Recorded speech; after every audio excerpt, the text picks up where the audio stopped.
community, and as a dancer and dance teacher, it gives me particular pleasure to be able to welcome you to this tribute to Dame Ninette in her hometown theatre in her home community of Blessington, West Wicklow. It is a wonderful moment for us here in the Tramway Theatre, built heroically through the dedicated efforts of the Blessington and District Forum, to be able to collectively embrace and celebrate Ninette's legacy, heritage and spirit here this evening in the company of Interpretive Artists Ireland.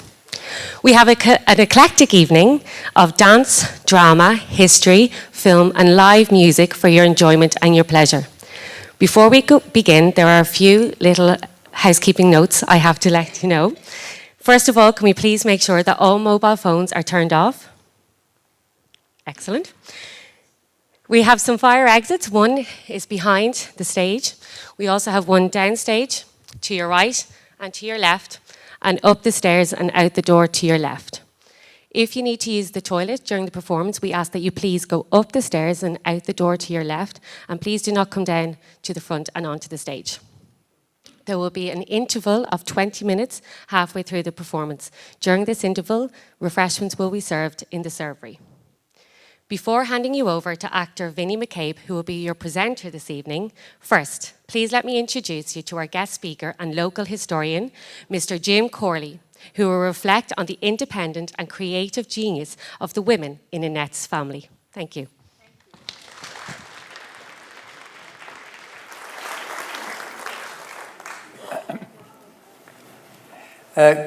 Good evening, everybody, and welcome to the Tramway Theatre.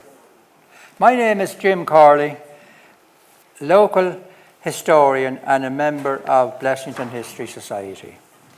The house you see here is Belty Boys' house, situated between Blessington and Vallymount, built in the 1830s by Elizabeth Smith and her husband, Colonel Henry Smith.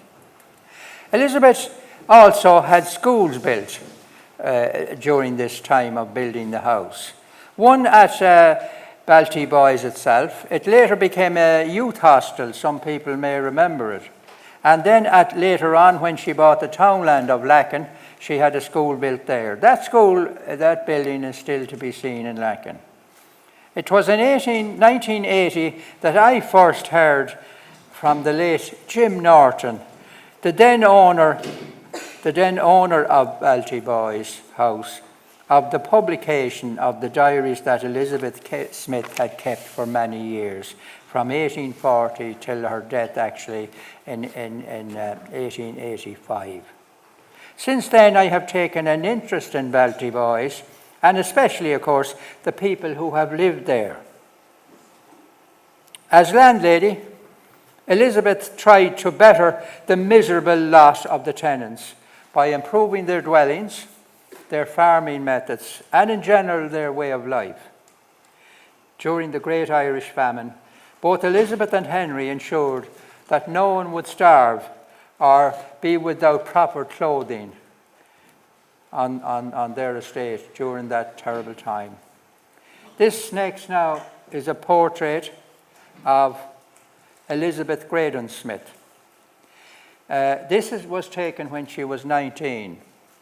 It was a portrait, but this is a copy of the portrait. She was born in 1874, a few months after the death of her father, John Graydon Smith. This infant girl was now the new owner of Belty Boys' house and the estate, and her grandmother, the Elizabeth Smith that I mentioned, was a mere tenant. Strange, but this was the law at the time.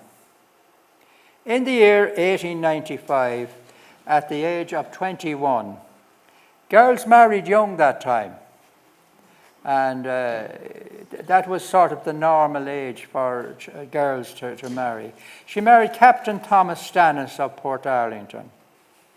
The wedding took place in St. Mary's Church, Blessington, which many of you know is just across the road here.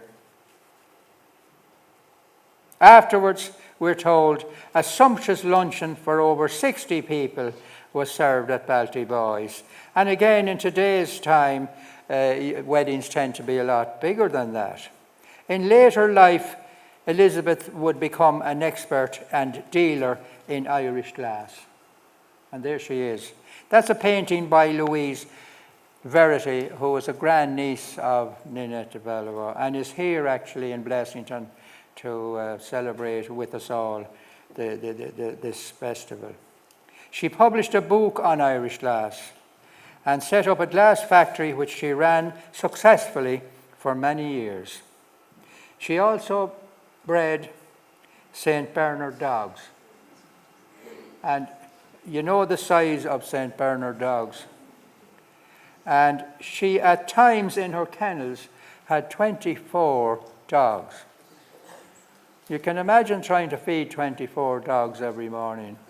You'd want to bring a small truck in. She won many prizes at crufts. She was very innovative when she was in Belty Boys. She was the first, one of the first in Ireland to introduce an American milking machine to her farm at Belty Boys. Now the couple were blessed with 4 children, 2 girls and 2 boys.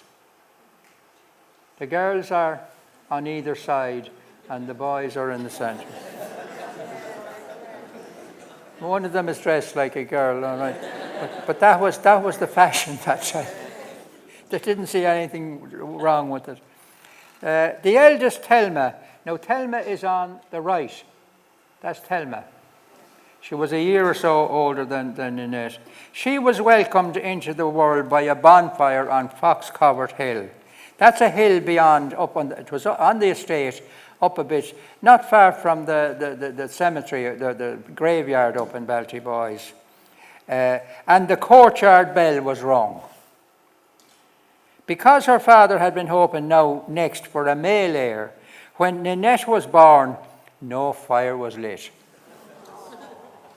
Oh, no bell was rung.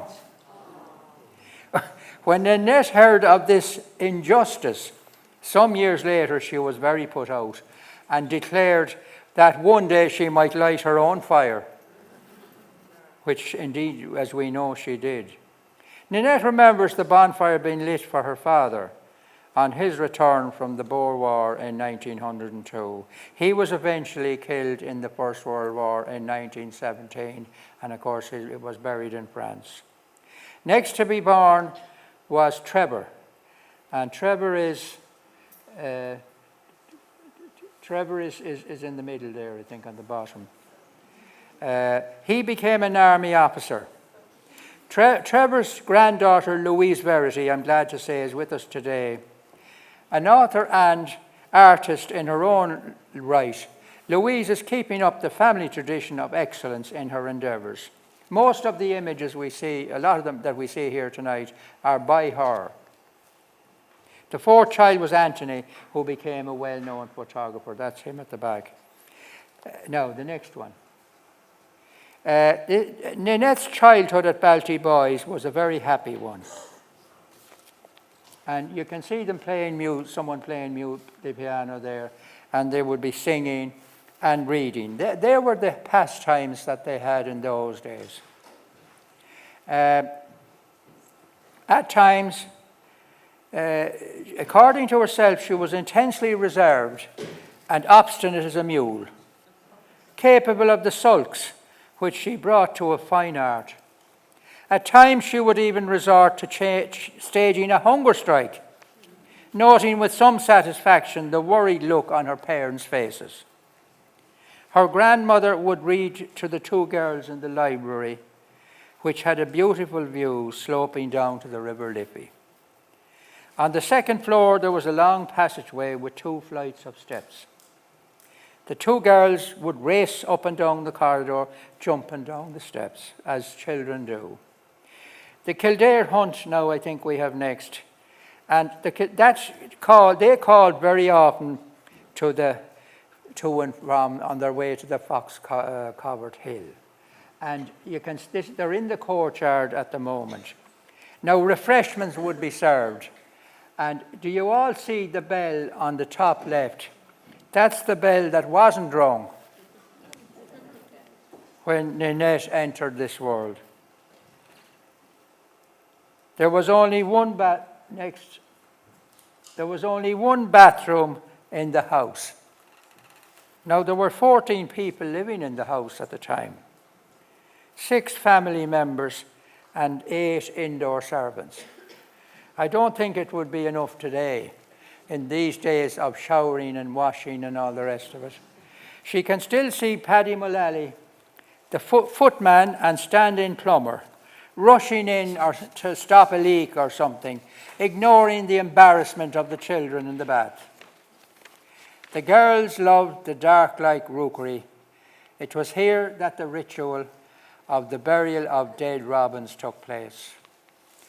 Ninette travelled on the Blessington Tram, which took an hour and a half to Dublin. I don't know whether you'd go any faster nowadays, but possibly not, maybe. The pair would sometimes visit the houses of the tenants. The old women wore black shawls covering their heads and most of their bodies. They were dreadfully poor. One of them, house she remembers, was that of Kate Finnegan. There she learned an Irish jig, accompanied by Kate's lilting. Afterwards, she would willingly perform her new party piece, shy and all that she was, which gave her such a thrill that it started off her great love of dance and on her wonderful career eventually as a ballet dancer and choreographer. Sadly, this idyllic world came to an end in 1905 when the family went to live in her grandmother's home near Folkestone in the south of England. I tore my heart out and left it on the nursery windowsill, she later wrote in her book. The name of that book is Come Dance With Me. A book very well worth reading. It has a lot about her growing up around Blessington and visiting Blessington in later years. These words, Come Dance With Me, are quoted from a poem by the great Irish poet William Butler Yeats, who was a great favourite of Ninette de Valois. Now, I'm going to quote the verse from which it comes, because I think it's a beautiful few lines. I am of Ireland, and the holy land of Ireland, and time runs on, said she. Come out of charity, come dance with me in Ireland. In conclusion, ladies and gentlemen, I would like to wish every success to the Blessington Ninette de Valois Festival of 2018. This woman is indeed a worthy recipient of the honour we bestow on her this weekend. This is a photograph, incidentally, of Ninette de Valois when she was 16. I very much hope you will enjoy the evening's entertainment, and thank you very much indeed for listening.